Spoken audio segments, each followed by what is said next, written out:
ప్రియ దేవుని బిడ్డలారా, ప్రతి ఉదయకాలం ఈ దినం దేవుని వాగ్దానం చూస్తూ దేవుని మాటలు వింటున్న ప్రియాతి ప్రియ దేవుని బిడ్డలందరూ ప్రత్యేకమైన వందన దేవుని బిడ్డలారా, మీ అందరూ బాగున్నారా?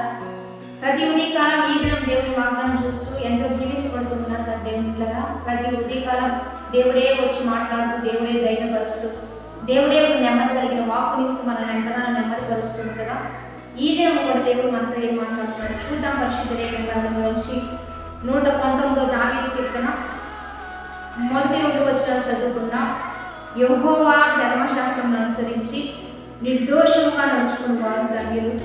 ఆయన శాసనమును గైకొనుచు పూర్ణ హృదయంతో ఆయన వెతుకువారు ధన్యులు. ఈరోజు దేవుడు బిడ్డారా, ధన్యకరమైన జీవితాన్ని దేవుడు మనకు అనుగ్రహిస్తూ ఉన్నాడు. ఏం చేస్తే ధన్యత ఈరోజు దేవుడు మనతో మాట్లాడుతున్నాడు. ఇక్కడ ఏమని సెలవిస్తున్నాడంటే, యెహోవా ధర్మశాస్త్రంను అనుసరించి నిర్దోషంగా నడుచుకుని వారు ధన్యులు. దేవాది దేవుడు మనకేం తెలియజేస్తున్నాడో దాని ప్రకారంగా విని దాన్ని నడుచుకునే వారు ధన్యులని తెలియజేస్తూ ఉండగా, మరి ఈ దినము ఆదివారము పరిశుద్ధ దినము. మరి ధర్మశాస్త్ర లేఖనాలు ఏమైనా సెలవిస్తున్నాయి అంటే, విశ్రాంతి దినమును పరిశుద్ధంగా ఆచరించాలని, దేవుడిని తప్ప వేరొక దేవుడు మనకు లేడని, మరి విశ్రాంతి దినమున ఆయన నామాన్ని మహిమపరచుటకు సమాజంగా మందిరంలో కూడుకోవాలని పరిశుద్ధ లేఖనాలు తెలియజేస్తున్న రీతిగా మరి ఈరోజు తప్పనిసరిగా మీకు దగ్గరగా ఉన్న మందిరానికి వెళ్తూ దేవుడిని అనుసరించి వాగ్దానాలను అనుసరించి నడుచుకోగలిగితే మీ దేవుడు మీకు ధన్యకరమైన జీవితాన్ని ఇస్తాను. దేవుని బిడ్డారా, ఆయన శాసనాలు గైకొనచ్చు హృదయంతో ఆయనను వెతుకువారు ధన్యులు. ఆయన శాసనాలు గైకొనచ్చు అంటే ఆయన ఏం చెప్పాడు, ఏం చేయమన్నాడో అన్నీ తెలుసుకొని వాటి ప్రకారంగా పూర్ణ హృదయంతో చేయువారు ధన్యులు. కనుక ఏది చెప్పినా నిండు మనసుతో చేద్దాం, మంచి మనసుతో చేద్దాం.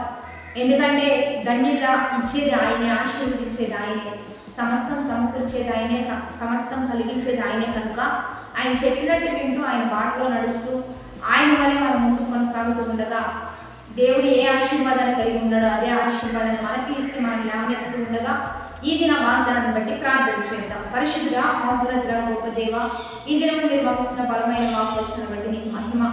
ఎంతమంది బిడ్డలైతే ఈ వాగ్దానం చూస్తున్నారో వారు ఎంతమంది అయితే నీ మార్గంలో నడుస్తూ నీ ధర్మశాస్త్రం నందు ఆనందిస్తూ మంచి మార్గంలో నిర్దోషంగా నడవాలని, మీరు చెప్పే ఆ శాస్త్రాలన్నీ గైకొనాలని ఎంతమంది ఆశపడుతున్నారు, వారందరి పట్ల వారు ఇంకా నడుచుకున్నట్లుగా గొప్ప కార్యాలు జరిగిస్తూ వారికి సహాయం చేస్తూ ఈ దినమెల్లా నీ సన్నిధిలో చేరి ఘనముగా నేను ఆరాధించే గొప్ప భాగ్యం దయచేయమని ఈరోజు బర్త్డేస్, మ్యారేజ్ డే చెప్తున్న వారికి దీవెనలు శుభములు ప్రకటిస్తూ నీ ఘనమైన నామానికి మహిమ తెచ్చుకోమని ప్రభువైన యేసు నామమున పేరిట అడిగి వేడుకొని ప్రార్థిస్తూ నామమున ఆమేన్.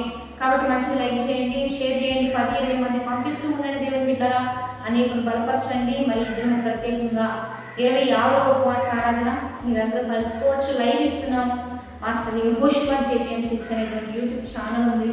తప్పనిసరిగా కలుసుకోండి. మనందరం దీవించబడతాం.